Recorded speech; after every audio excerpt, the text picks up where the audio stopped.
하나님의 말씀 봅니다.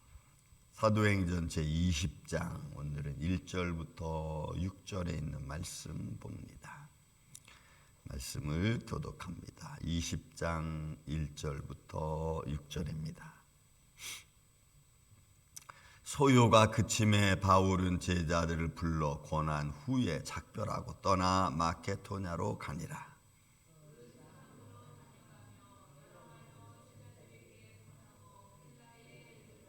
거기 석 달 동안 있다가 배 타고 수리아로 가고자 할 그때에 유대인들이 자기를 해하려고 공모함으로 마케도냐를 거쳐 돌아가기로 작정하니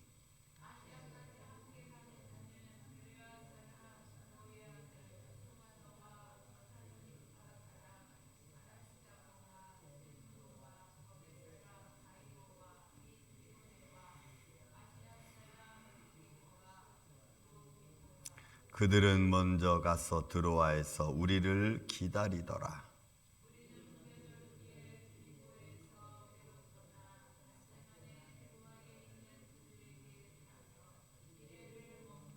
아멘.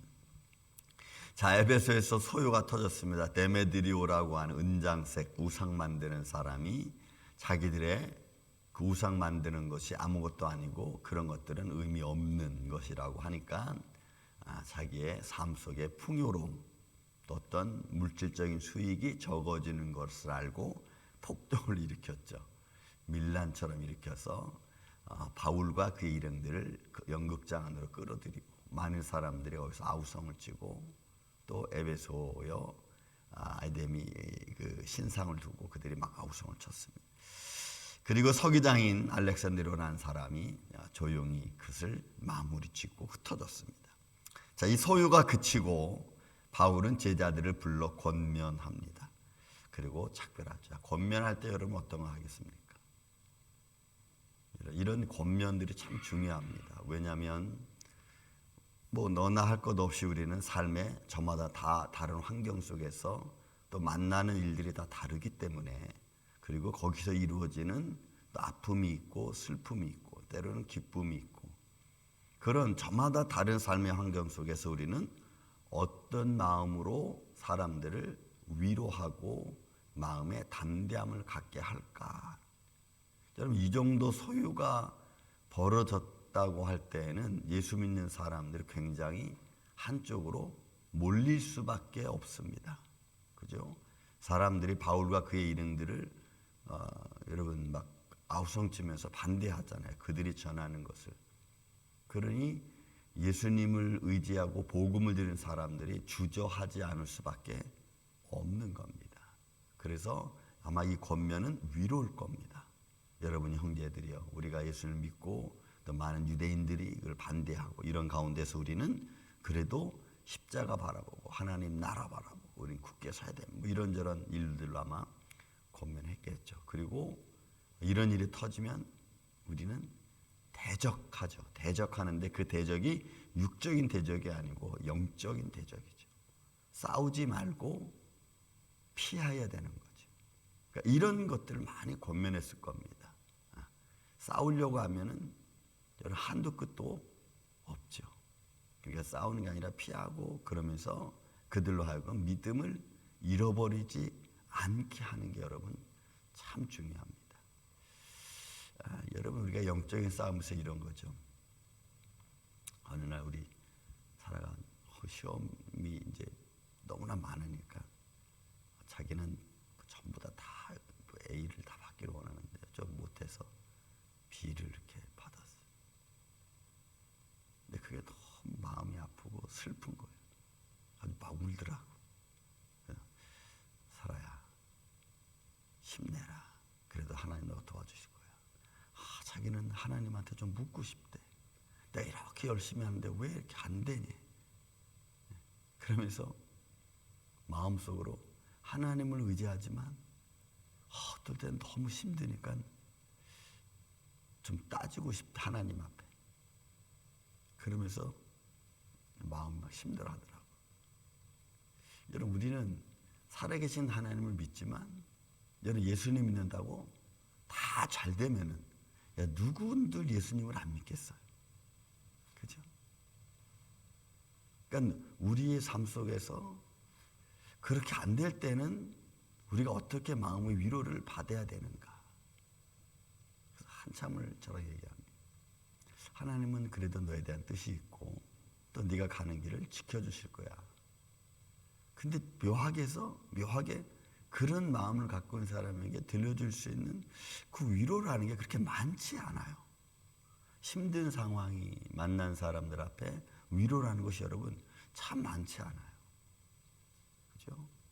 분명한 것은 우리가 하나님의 살아계심을 또 하나님이 나와 함께 계심을 믿는 것이 그 아픈 마음을 이기는 가장 큰 힘인데, 아픈 마음이 클 때는 내가 믿는 것이 약해진다는 거예요. 여러분 그렇지 않습니까? 그러니까 약해지니까 우리가 휘둘리는 거죠. 약해지니까 다른 방법이 있나 좀 찾아보는 거죠. 이런 상황입니다. 여러분 지금 이 데모가 막 일어나고 이제 밀란이 일어나 사람들을 막 믿는 사람들을 막 원형장 끌려가서 막 돌로 막 치려하는 이런 순간적인 위협을 당할 때, 아니 우리가 뭐 지금 다른 말을 하는 거냐고. 생명의 말씀을 전하는데 왜 우리가 이런 고통을 받아야 되느냐고. 정말 그분이 살아계신 분이십니까? 그분이 정말 우리와 함께하는 분입니까? 아, 내가 이걸 믿어야 되는 거예요. 여러분 이런 말을 얼마든지 할 수 있습니다. 그리고 거기에 그래 우리가 좀 너무 한쪽으로 치우친 것 아니야 하면서 좀 적당히 믿는 쪽으로 가려고 그러죠. 여러분 예수님께 치우쳐도 괜찮습니다. 조금 목 하나 보여도 괜찮습니다. 그것이 다른 사람들에게 좀 아프게 보일 수 있지만 지나치지 않으면 돼요. 우리는 믿음도 지나치면 이게 다른 사람한테 허트가 될 수가 있어요. 믿음이 연약한 자에게. 그런 얘기는 좀 내가 약하게 가면 됩니다. 약하게.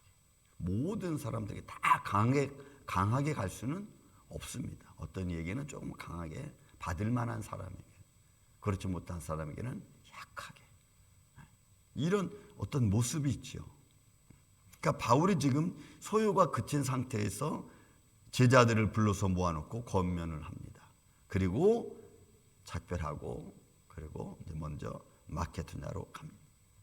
그러니까 이런 과정 하나하나가 다 우리의 삶과 연결되어 있고 순간순간 우리가 이 상황에서 어떻게 이 일을 헤쳐나갈 것인가, 좀 이렇게 실망하고 좌절하고 있는 자에게 우리는 어떤 위로를 해줄 것인가 하는 것이 여러분 믿음을 가진 사람들의 삶의 원리입니다.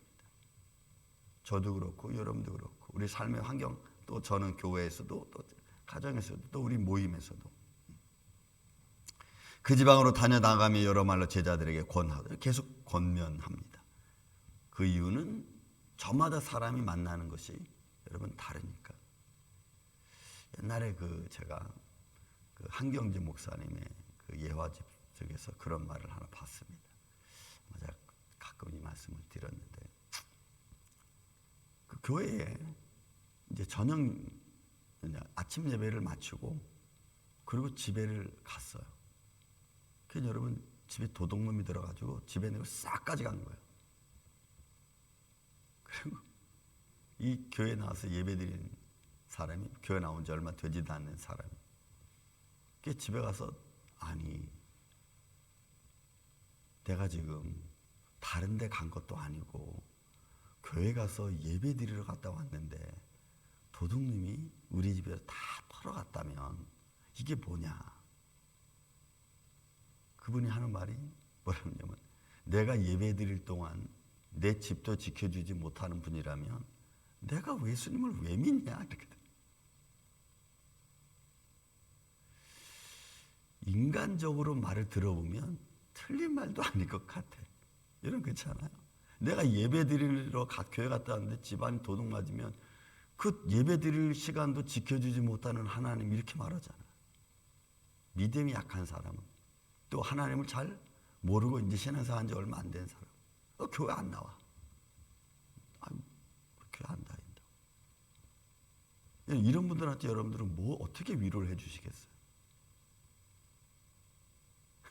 암담합니다. 아닙니다. 하나님 더 축복하실 겁니다. 이 말을 해줄까요? 그 말이 됩니까?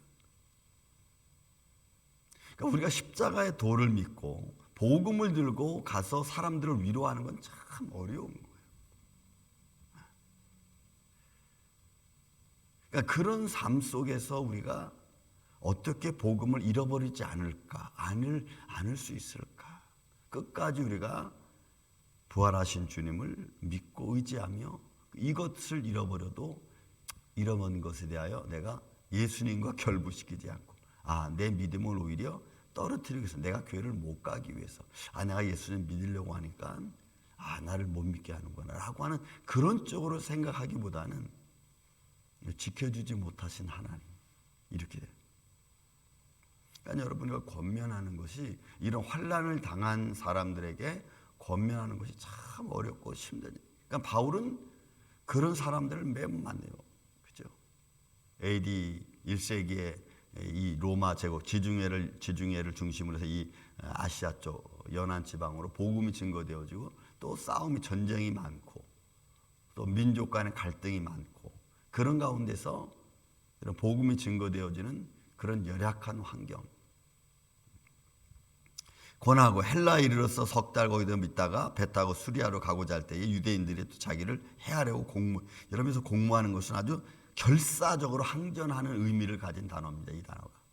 그러니까 그렇지 않아도 밀란이 일어나고 그렇지 않아도 삶이 힘든데 아예 이 복음이 전파되지도 못할 만큼 아주 결사적으로 또 반대하는 사람들도 있는 거예요.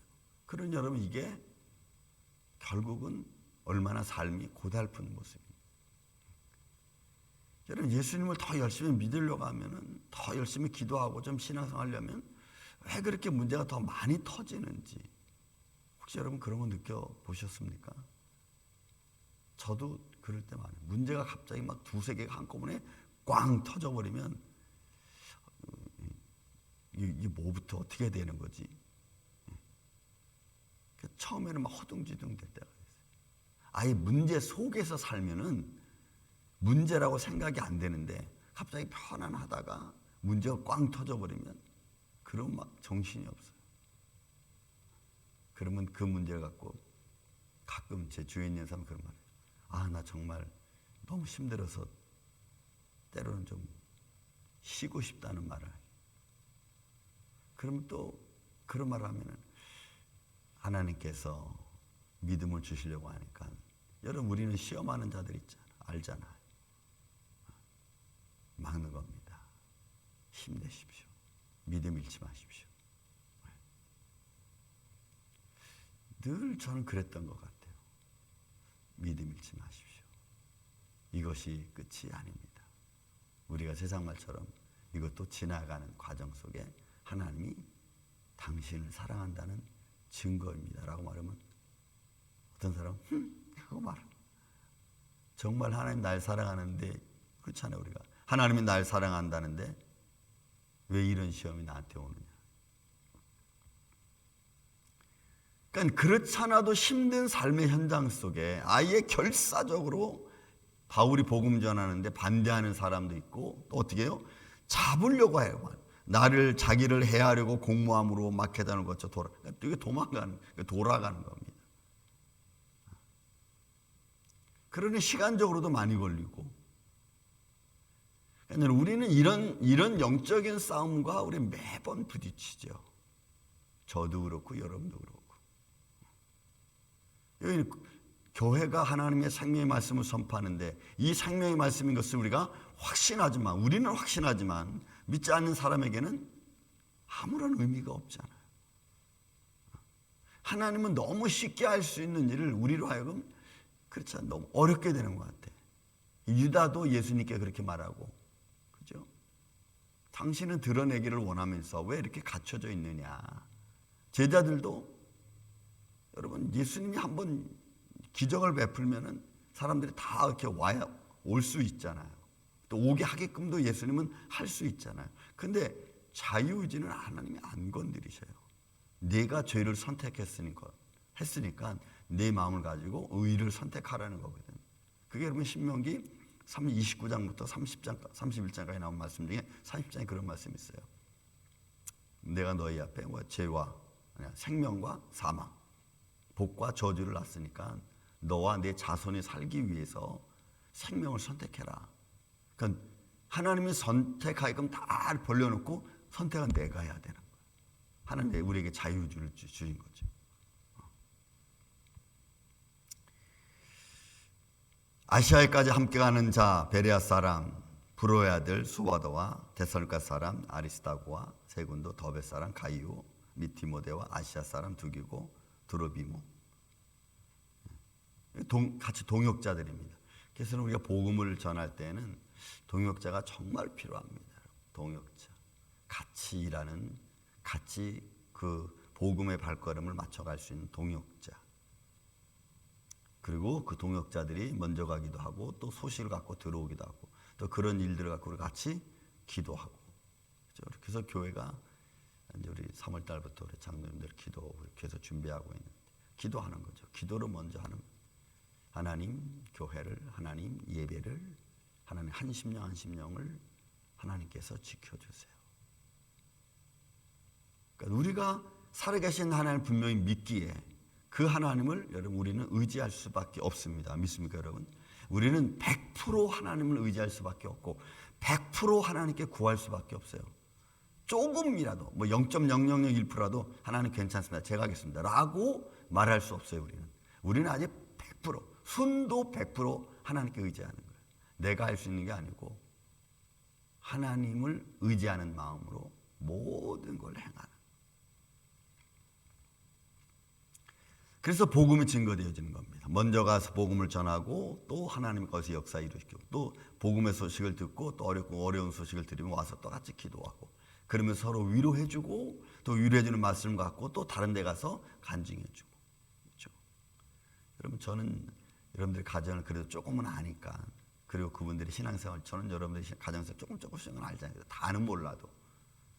그런 속에서 제가 뭘 봅니까? 저는 이분은 어떻게 이런 과정 속에서 믿음으로 이겨나가는가를 저는 봅니다. 그런 모습을 보면은 그 순간 저는 하나님께 하나님 감사합니다. 우리 권사님, 우리 장로님, 우리 집사님, 우리 성도님 이렇게 이 상황을 이기고 있습니다. 주님 더 힘주세요. 그렇게 기도하죠. 그리고 무교절 여러분 유교절에는 무교절 그들이 이제 6월절 맞이하는 거죠. 빌립보에서 배 타고 떠나 닷새만에 들어와 이래. 그러니까 복음에 증거되었던 지역 속에 마치 점조직처럼 바울은 다니면서 가정을 방문하고 교회를 방문하고 또 제자들을 모아서 이야기하고 그래서 예수님의 이름으로 어둠의 세력에 그늘에 갇힌 자들을 해방시키고 말씀으로 강건하게 해서 든든하게 세워가는 것. 여러분 이게 복음 전도자들의 모습입니다. 저 또한 여러분 그렇고 여러분들 한 분 한 분이 뭐 저마다 다 여러분 힘드시겠지만 또 기도 제목들이 있지만 같이 기도하면서 하나님의 손길을 기다리고 그 안에서 또 하나님을 찬양하고 예배하는 이런 모습이 또 이런 과정 속에서 하나님의 은혜가 오늘도 저는 우리 교회와 또 여러분들 안에 충만하시기를 저는 예수님의 이름으로 축원을 드립니다. 예수님 안에서 우리가 위로받는 마음 또 위로할 수 있는 그런 믿음으로 또 언어로 우리 삶들을 잘 다스릴 수 있는 그런 리더자의 삶 오늘도 하루 되시기를 예수님의 이름으로 축원을 드립니다. 사랑과 은혜가 많으신 아버지 하나님 바울과 그의 일행들이 소유가 일어나고 또 밀란이 일어나고 또 그런 과정 속에서 어떤 이들은 실망하고 좌절하는 모습도 있을 겁니다. 예수님을 믿는 그 믿음의 길 과정 속에 일어난 많은 현장들 속에서 어떤 이는 더 하나님 앞에 가까이 때로는 어떤 이는 좀 더 하나님에서 멀어지는 순간도 있습니다. 주님 우리의 자손들이 그러하고 또 우리의 삶에 있는 삶의 많은 사람들이 그러합니다. 첫사랑을 잃어버린 사람도 있고 또 믿음을 열심히 가졌다가 지금 믿음에 떠난 사람들도 있습니다.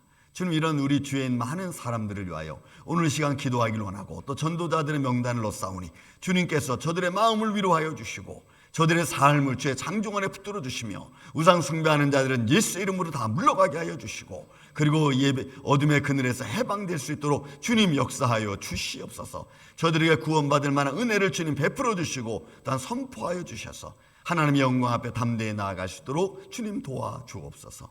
오늘도 우리 임마누엘 장로교회 아침 예배자들에게 이런 은혜를 베풀어 주시사 어디선지 위로하며 많은 사람들에게 생명의 말씀을 나누는 축복된 삶 되게 하여 주옵소서.